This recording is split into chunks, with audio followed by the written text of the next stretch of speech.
नमस्कार, पारुल के पन्नों में आप सबका स्वागत है। आज हम बात करेंगे जामुन का पेड़। ठीक है, जो यूजीसी नेट के सिलेबस में लगी हुई है, यूनिट 10 में कृष्णचंद्र की कहानी। ठीक है, जामुन का पेड़। चलते हैं। जामुन कृष्णचंद्र हिंदी और उर्दू के कहानीकार थे। मतलब ये हिंदी और उर्दू दोनों में लिखते थे। उन्हें साहित्य और शिक्षा के क्षेत्र में भारत सरकार द्वारा 1961 में पद्म भूषण से नवाजा गया। तो 1961 में उनको पद्म भूषण से मतलब उनको 61 में पद्म भूषण मिला। ठीक है, उन्होंने उर्दू में लिखा, किंतु भारत की स्वतंत्रता के बाद हिंदी में लिखना शुरू किया था। तो पहले वो उर्दू में लिखते थे, फिर वो हिंदी में लिखना शुरू कर दिए थे। उनकी कहानियाँ, उपन्यास, रेडियो, फिल्मी नाटक आदि लिखे हैं। कृष्णचंद्र अपनी रचनाओं में सामाजिक, राजनैतिक, धार्मिक विसंगतियों पर तीखा व्यंग्यात्मक प्रहार किया है। तो ये जामुन का पेड़ भी उनकी व्यंग्यात्मक ही कहानी। ठीक है, उनकी कहानियाँ अक्सर मुहावरेदार सजीव होती हैं। उनमें व्यंग, विनोद, विचारों का समावेश भी उतना ही होता था। ठीक है, कृष्णचंद्र का जन्म 23 नवंबर 1914 को हुआ था। ठीक है, 1914 को इनका जन्म होता है, जो आज पाकिस्तान के वजीराबाद में।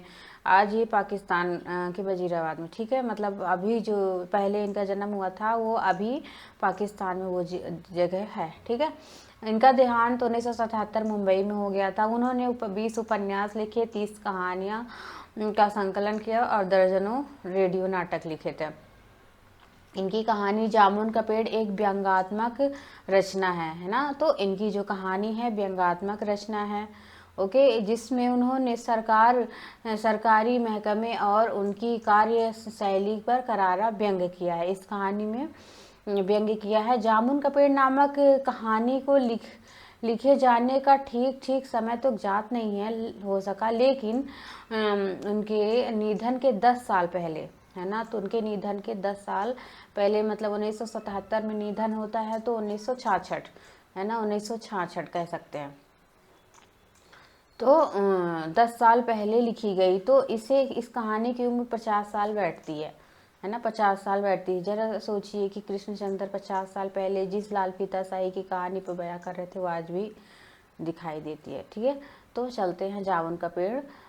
रात को बड़े जोर का अधड़ चला, है ना, और सेक्रेटरी लॉन में जामुन का पेड़ गिर गया, है ना। पेड़ गिरा जैसे सुबह जब माली सुबह जब माली ने देखा, उससे मालूम हुआ कि पेड़ के नीचे एक आदमी दबा पड़ा है। तो पेड़ के नीचे कौन दबा पड़ा था?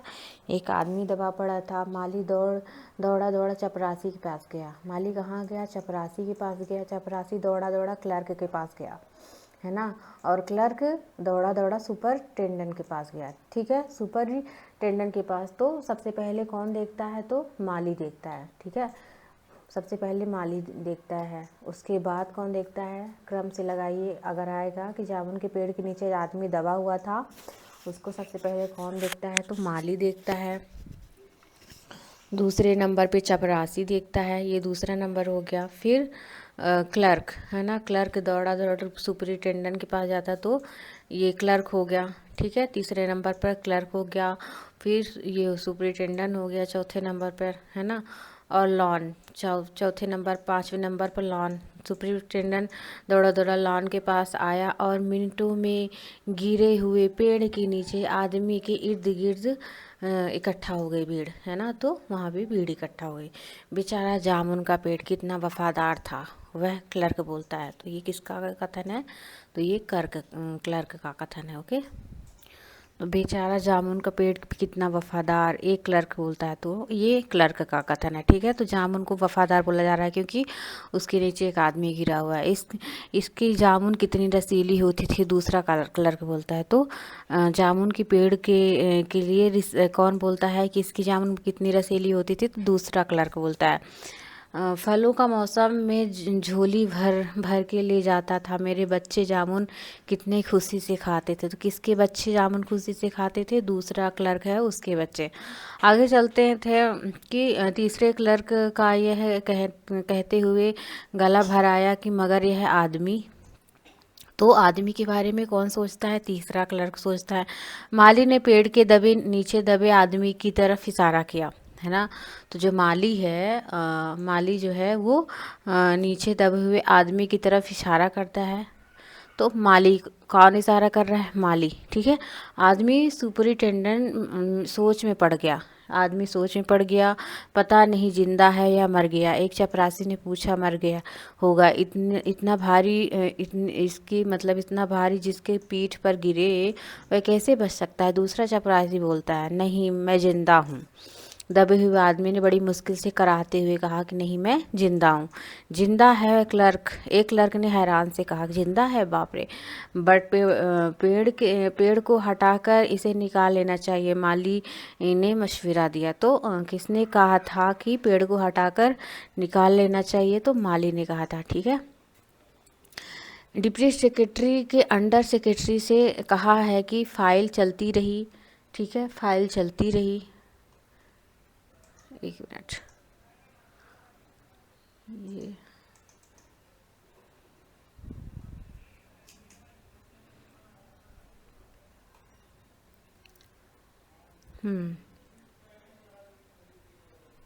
हाँ, तो फाइल चलती रही। इसी आधा दिन गुजर गया। दोपहर खाने पर दबे हुए आदमी ने के इर्द गिर्द भीड़ जमा हो गई। लोग किस किस तरह की बातें कर रहे थे। कुछ मनचले लड़कों ने मामले को अपने हाथ में लेना चाहा। वह हुकूमत के फैसले का इंतज़ार किए बिना पेड़ को खुद हटाने की तैयारी कर रहे थे कि इतने में ही सुपरिटेंडेंट की एक फ़ाइल के लिए भागा भागा आया, है ना। तो एक सुपरिटेंडेंट फाइल लिए भागा, बोला कि हम लोग खुद इस पेड़ को यहाँ से नहीं हटा सकते, हम लोग वाणिज्य विभाग के कर्मचारी हैं, ठीक है। तो सबसे पहले किस विभाग का नाम आता है? सबसे पहले वाणिज्य विभाग, क्योंकि विभागों का क्रम दे देगा, है ना, क्योंकि आजकल क्रम से क्वेश्चन आ रहे हैं। तो वाणिज्य विभाग, ठीक है, वाणिज्य विभाग पहले। तो क्रम से आप याद रखिए, सबसे पहले वाणिज्य का नाम आता है, ओके। वाणिज्य विभाग तो यहाँ पे मामला पेड़ कृषि विभाग के तहत तक आता है। तो कुछ लोग बोलते हैं कृषि, तो दूसरे नंबर पे कौन आता है? कृषि आता है, ठीक है। तो पहले नंबर पर वाणिज्य विभाग हो गया और दूसरे नंबर पर कृषि विभाग हो गया, ओके।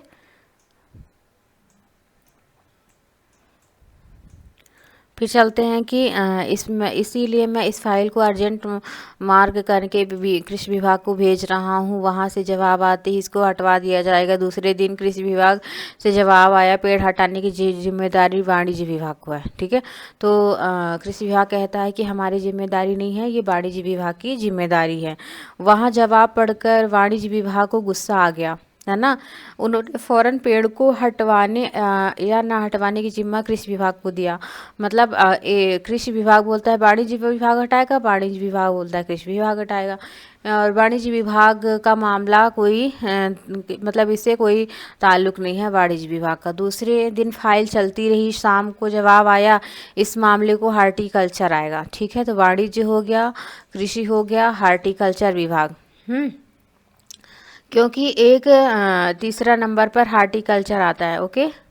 फिर क्योंकि इस एक फलदार पेड़ का मामला है, कृषि विभाग सिर्फ अनाज और खेती बाड़ी के मामले में फैसले लेने का हक रखता है। जामुन का पेड़ एक फलदार पेड़ है। तो अगर आएगा क्वेश्चन कि जामुन का पेड़ कैसा पेड़ है, फलदार पेड़ है, कैसा है, तो ये फलदार पेड़ है, इसीलिए पेड़ हार्टिकल्चर विभाग के क्षेत्र में आता है, ठीक है। तो ये हार्टिकल्चर विभाग के क्षेत्र में आता है।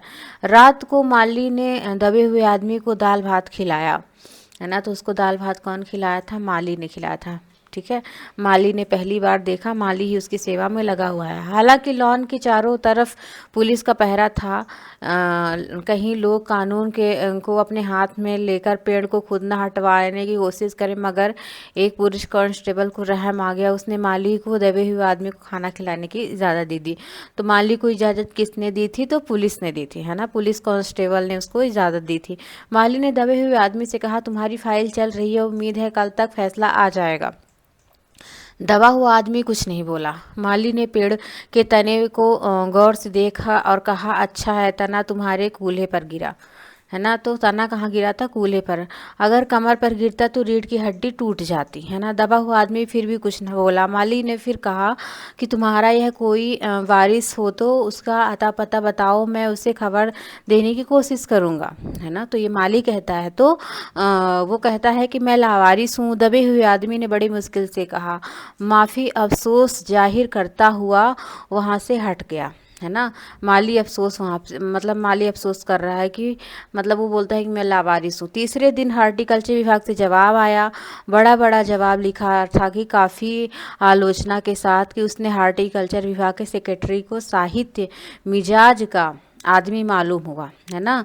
उसने लिखा था, हैरत है हम समय पर पेड़ उगाओ स्कीम पर बड़े पैमाने पर चली आ रही है। तो ये कहाँ लिखा था, तो ये हैरत है ये कि हमारे मुल्क में ऐसे सरकारी अफसर मौजूद हैं जो पेड़ काटने की सलाह दे रहे हैं, वह भी एक फलदार पेड़, और वह भी जामुन का पेड़ जिसके फल जनता बड़े चाव से खाती है। हमारा विभाग किसी भी विभाग से इस फलदार पेड़ को काटने की इजाज़त नहीं देगा, है ना। तो ये हमारे विभाग को मतलब फलदार काटने को तो उसको इजाज़त नहीं।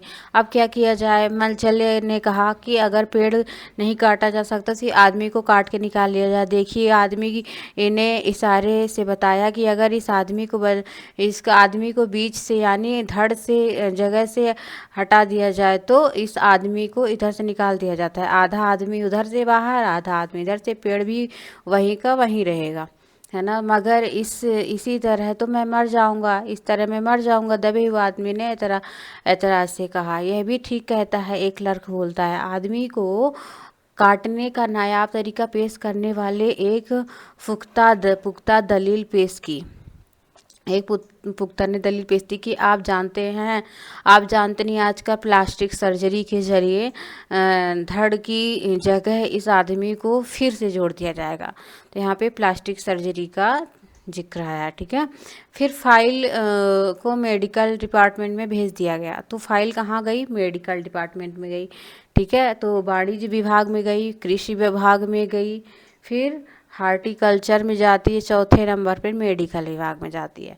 मेडिकल डिपार्टमेंट ने फ़ौरन ही एक एक्शन लिया और जिस दिन फाइल मिली उसे उसी दिन विभाग के सबसे काबिल प्लास्टिक सर्जरी को जांच के लिए मौके पर भेज दिया गया। सर्जन ने दबे हुए आदमी को अच्छी तरह टटोल के उसकी सेहत देकर खून का दबाव, सांस की गति, दिल की धड़कन, फेफड़े के आदि सब कुछ जांचा और आदमी को प्लास्टिक का ऑपरेशन तो हो सकता है, ऑपरेशन कामयाब भी हो जाएगा, उस डॉक्टर बोलता है, ठीक है। यहाँ पे व्यंग किया गया है किस प्रकार, मगर आदमी मर जाएगा। सब कुछ तो होने के बाद आदमी मर जाएगा, लिहाजा यह सुझाव भी रद्द किया गया। रात को माली फिर दबे हुए आदमी के मुंह पे खिचड़ी डालता है। तो पहले दिन दाल चावल खिलाता है, दूसरे दिन खिचड़ी डालता है और उसे बताता है कि मामला ऊपर चला गया है, सुना है सेक्रेटरी के सारे सेक्रेटरियों ने मीटिंग होगी, उसमें तुम्हारा केस रखा जाएगा, उम्मीद है सब काम ठीक हो जाएगा। दबे हुए आदमी ने आह भर के आहिस्ते से बोला, हमने माना कि तगाफल ना करोगे, लेकिन खाक हो जाएंगे हम तुमको खबर होने तक, है ना। कि यहाँ पे मतलब वो शायर था और शायरी यहाँ पे करता है। मालिन ने अचंभे से मुंह पे उंगली रखी, हैरत से बोला, क्या तुम शायर हो? दबे हुए आदमी ने आहिस्ते से सर हिला दिया, है ना। तो ये बहुत इंपॉर्टेंट कथन है। चल आगे चलते हैं। दूसरे दिन माली ने चपरासी को बताया, चपरासी ने क्लर्क ने हेड क्लर्क को। थोड़ी देर बाद सेक्रेटरी में यह बात फैल गई कि आदमी शायर है। बस फिर क्या था, तो बड़ी जनसंख्या में लोग शायर को देखने के लिए आने लगे और इसी तरह खबर शहर में फैल गई और शाम होते होते मोहल्ले में शायर से जमा होना शुरू हो गया और सेक्रेटरियर के लॉन में भांति भांति के शायरों से भर गया। सेक्रेटरियर ने कई क्लर्क अंडर सेक्रेटरी तक जिन्हें अदब या शायर से लगाव था रुक गए, है ना, सब रुक गए। कुछ शायर दबे हुए आदमी को अपने गज़लें सुनाने लगे। कई क्लर्क अपनी गज़लों पर उनकी सलाह मशविरा लेने लगे, और जब तक यह पता चला कि दबा हुआ आदमी शायर है तो सेक्रेटेरिएट की सब कमेटी ने फैसला लिया कि चूंकि यह आदमी एक शायर, लिहाजा ये फाइल का तकल्लुक ना तो कृषि विभाग का है, ना हार्टिकल्चर विभाग का, बल्कि यह संस्कृति विभाग का है ना। तो अब संस्कृत विभाग में फाइल जाएगी। संस्कृत विभाग से गुजारिश की गई कि जल्द से जल्द इस मामले का फैसला करें और बदनसीब शायर को पेड़ के नीचे से रिहाई दिलवाई जाए।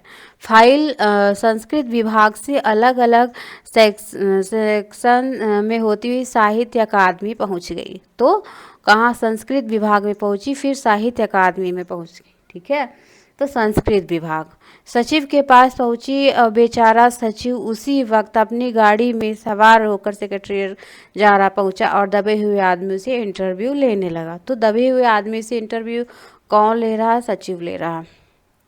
तुम शायर हो? उसने पूछा। जी हाँ, दबे हुए आदमी ने कहा। क्या तकल्लुफ़ रखते हो? अबस, है ना। तो तुम्हारा क्या नाम है? तो अबस उसका नाम। अबस, सचिव जोर से चीखा। क्या तुम वही हो जिसका मजमुआ ए कलाम ए अक्स के फूल हाल ही में प्रकाशित हुआ है? तो ये क्या प्रकाशित हुआ था? मजमुआ ए कलाम ए अक्स, है ना। तो अवस नाम था उस आदमी का। दबे हुए आदमी ने इसी तरह सिर हिला दिया, है ना। क्या तुम हमारी अकादमी के मेंबर हो? सचिव ने पूछा। नहीं, सचिव ने पूछा तो बोला नहीं। हैरत है, सचिव ने जोर से चीखा। इतना बड़ा शायर, अवस के फूल का लेखक, और हमारी अकादमी का मेंबर नहीं है। मतलब इनको मेंबर की पड़ी है, वो बचाने का कोई नहीं सोच रहा उस आदमी को। उफ उफ, कैसी गलती हो गई हमसे, है ना। कितना बड़ा शायर, और कैसे गुमनामी अंधेरे में दबा पड़ा हुआ है ना। गुमनामी के अंधेरे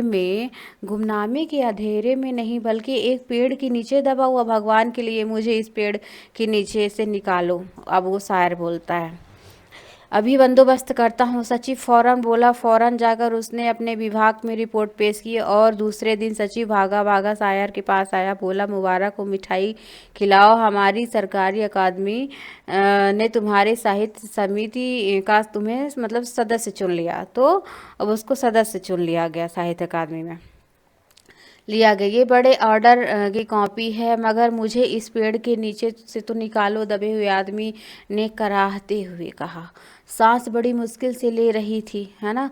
सांस वो बहुत मुश्किल से ले रहा था। उसकी आंखों में आंसू, आंखों में मालूम हो रहा था कि बहुत ही कष्ट में है। यह हम नहीं कह सकते हैं, सचिव ने कहा, कि ये हम यही नहीं कर सकते। जो हम कर सकते थे वो हमने कर दिया, बल्कि हमने तो यहाँ तक कर सकते थे कि अगर तुम मर जाओ तो तुम्हारी बीवी को पेंशन भी दिलवा देंगे, है ना। तो उसके मरने का इंतज़ार हो रहा है। अगर तुम आवेदन दो तो यह भी कर सकते हैं। अभी जिंदा हूँ, शायर ने रुक रुक कर बोला। मुझे जिंदा रखो। मुसीबत यह है कि सरकारी आदमी का सचिव हाथ हम मलते हुए बोला, हमारा विभाग सिर्फ संस्कृत से ताल्लुक़ रखता है। आपके लिए तो हमने वन विभाग को लिख दिया। तो अब वन विभाग, ठीक है, वन विभाग अर्जेंट लिख दिया है। शाम को माली ने आकर दबे हुए आदमी को बताया कि वन विभाग के आदमी आकर पेड़ को काट देंगे और तुम्हारी जान बच जाएगी। माली बहुत खुश था। हालांकि दबे हुए आदमी की सेहत जवाब दे रही थी, मगर वह किसी न किसी तरह जिंदगी के लिए लड़ता जा रहा था, है ना। कल तक सुबह तक किसी न किसी तरह उसे जिंदा रहना था। उस दूसरे दिन जब विभाग के आदमी आरी कुल्हाड़ी लेकर पहुंचे तो उन्होंने पेड़ के काटने पर रोक लगा दिया गया। मालूम हुआ कि विदेश मंत्री ने हुक्म आया है कि इस पेड़ को ना काटा जाए। वजह यह थी कि इस पेड़ को 10 साल पहले पिटोनिया के प्रधानमंत्री, तो कितने साल? 10 साल पहले, है ना। 10 साल पहले पिटोनिया के प्रधानमंत्री ने सेक्रेटरी लॉन में लगाया था। तो कहाँ के प्रधानमंत्री ने लगाया था? पिटोनिया के, ठीक है। यह जो पेड़ था, यह पेड़ अगर काट दिया जाएगा तो पूरा अंदेशा था कि पिटूनिया सरकार हमारे संबंध हमेशा बिगड़ जाएंगे। मगर यह आदमी की जान का सवाल था, एक क्लर्क ने गुस्से से चिल्लाया। दूसरी तरफ हुकूमतों के ताल्लुकात का सवाल था। दूसरे क्लर्क ने पहले क्लर्क को समझाया कि यह भी तो वह समझे कि पिटूनिया सरकार हमारी सरकार को कितनी मदद देती है। क्या हम इसकी ही दोस्ती में की खातिर आदमी की जिंदगी को कुर्बान कर नहीं कर सकते हैं? मतलब एक की जिंदगी को कुर्बान कर दें क्योंकि पिटूनिया सरकार गुस्सा हो जाएगी। शायर को मरना चाहिए, है ना, शायर को मर जाना चाहिए, क्लर्क कहता है। बिल्कुल। अंडर सेक्रेटरी ने सुपरिटेंडेंट को बताया कि आज प्रधानमंत्री दौरे पर आ गए हैं। आज 4 बजे विदेश मंत्री इस पेड़ की फाइल उसके सामने पेश करेंगे। जो फैसला देंगे सबकी मंजूरी होगी, है ना, सबकी मंजूरी होगी। और शाम 4 बजे सुपरिटेंडेंट शायर की फाइल लेकर उसके पास आया। सुनते हो तो आते ही खुशी हुई फाइल प्रधानमंत्री लहराते हुए प्रधानमंत्री ने पेड़ को काटने का हुक्म दे दिया है। इस मामले में सारी अंतर्राष्ट्रीय जिम्मेदारी को सिर पर ले लिया है। कल तक यह पेड़ काट दिया जाएगा। यह तुम इस मुसीबत से छुटकारा पा जाओगे। सुनते हो आज तुम्हारी फाइल मुकम्मल हो गई है। सुपरिटेंडेंट शायर के बाजू को हिलाकर कहा, है ना। तो ये कौन कह रहा है? सुपरिटेंडेंट कह रहा है, ओके। मगर यह शायर का हाथ सर्द था, आंखों की पुतलियां बेजान थी। चींटियों की एक लंबी कतार उसके मुंह में जा रही थी। उसकी जिंदगी की फाइल मुकम्मल हो चुकी थी, मतलब वो मर चुका था, है ना। तो पेड़ नहीं काटा गया और वो मर चुका था। तो आप याद रखेंगे कि सबसे पहले वाणिज्य विभाग आता है, ठीक है, वाणिज्य विभाग आता है। दूसरे नंबर पर कौन विभाग आता है? कृषि विभाग, जिसमें फाइल अदला बदली हो रही है, ठीक है, कृषि विभाग आता है। तीसरे नंबर पर हार्टिकल्चर विभाग आता है ना, हार्टिकल्चर। तो और चौथे नंबर पर सांस्कृतिक विभाग आता है। और 5वें नंबर पर कौन आता है? तो फॉरेस्ट विभाग, मतलब जंगल विभाग, है ना, फॉरेस्ट विभाग का नाम आता है। और 6वें नंबर पर विदेश विभाग, है ना, विदेश मंत्री का। तो इसको आप क्रम से याद कर लेना, ठीक है, क्रम से याद कर लेना। और ये हो सकता है कि क्रम से पूछा जाए कि किन किन विभागों का नाम आया है। धन्यवाद। अगर आपको क्लास अच्छी लगे तो क्लास को लाइक, शेयर और सब्सक्राइब कीजिए, ठीक है। धन्यवाद।